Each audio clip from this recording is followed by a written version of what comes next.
Schwerin Palace, or Schwerin Castle, is a palatial schloss located in the city of Schwerin, the capital of Mecklenburg-Vorpommern state, Germany. It is situated on an island in the city's main lake, the Schweriner Sea. For centuries the palace was the home of the dukes and grand dukes of Mecklenburg and later Mecklenburg-Schwerin. Today it serves as the residence of the Mecklenburg-Vorpommern State Parliament. It is regarded as one of the most important works of Romantic historicism in Europe and is designated to become a World Heritage Site. It is nicknamed Neuschwanstein of the North. Major parts of the current palace were built between 1845 and 1857 as a cooperation of the renowned history architects Gottfried Semper, Friedrich August Euler, Georg Adolf Daimler and Ernst Friedrich Zwinner. History: 10th century. The first records of a castle at this location date from AD 973.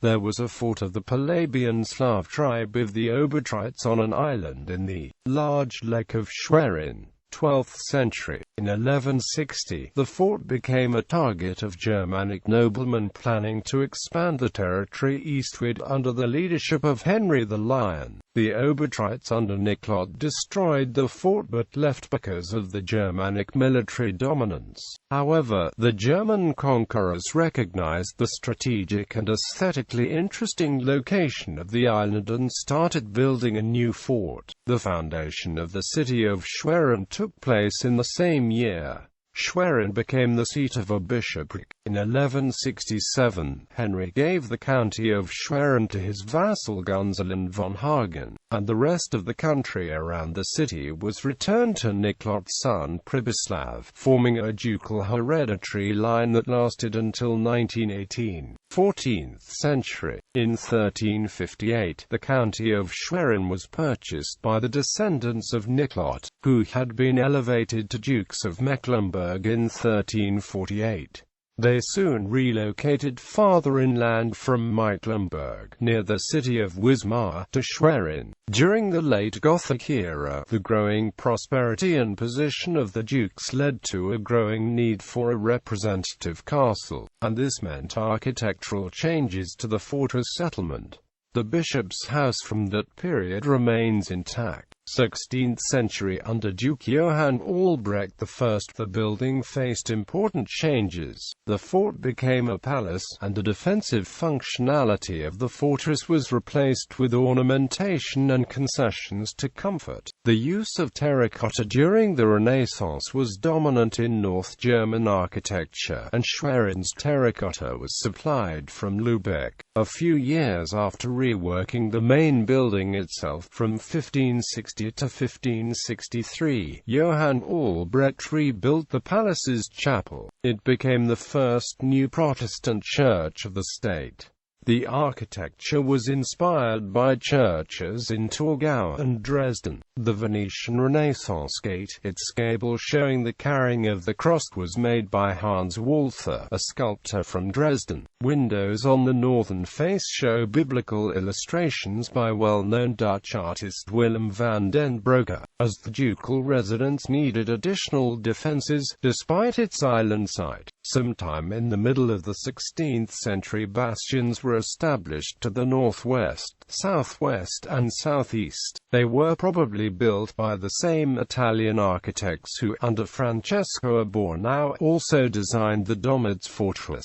The bastions were later modified several times, and are still standing today. 17th and 18th centuries. Before the 30 Years' War, the architect Gert Evert Piloot, who had entered Mecklenburg's service in 1612, made plans to completely rebuild the palace in the style of the Dutch Renaissance. In 1617, work began under his supervision, but soon had to cease because of the war. Piloot's plans were partially realized between 1635 and 1643. The house above the palatial kitchen and that above the chapel were raised and given Dutch Renaissance-style facades. During this period, a half-timbered building was constructed near the chapel to house the archducal collection of paintings. Also, the tea pavilion was built.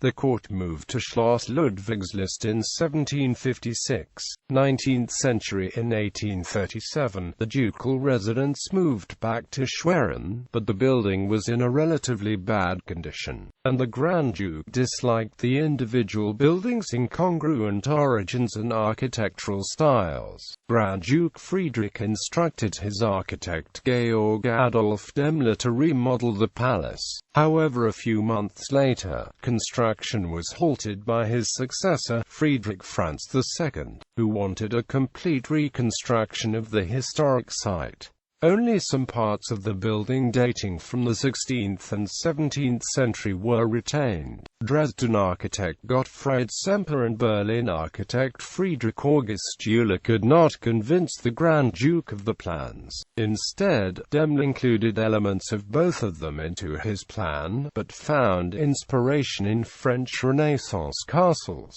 The castle became the most admired masterpiece of the student of Carl Friedrich Schinkel. He also planned a government building in 1825 to 1826 located at Schlossstrasse. Renaissance chateau of the Loire Valley also inspired him and contributed to the construction from 1843 until 1851. His successor Euler again made a few alterations, and included an equestrian statue of Niklot and the cupola. Heinrich Strack from Berlin was chosen for the interior design. Most of the work was carried out by craftsmen from Schwerin and Berlin. 20th century. A fire destroyed about a third of the palace in December 1913. Only the exterior reconstruction had been completed when the revolution, in 1918, resulted in the abdication of the Grand Duke. The castle later became a museum and in 1948 the seat of the state parliament. The German Democratic Republic used the palace as a college for kindergarten teachers from 1952 to 1981. Then it was a museum again until 1993. The Orangery had been a technical museum since 1961. From 1974 on, some renovated rooms were used as an art museum. Since late 1990, it is once again a seat of government, as the seat of the Landtag. Since then there have been massive preservation and renovation efforts. Most of these are finished by 2014. Ghost of Peter Mansion. The palace's ghost Peter Mansion is said to roam the halls of the Schweriner Schloss. This invisible little creature is said to be no more than a few feet high, and is often depicted in clothes from the 17th century, something resembling a cavalier.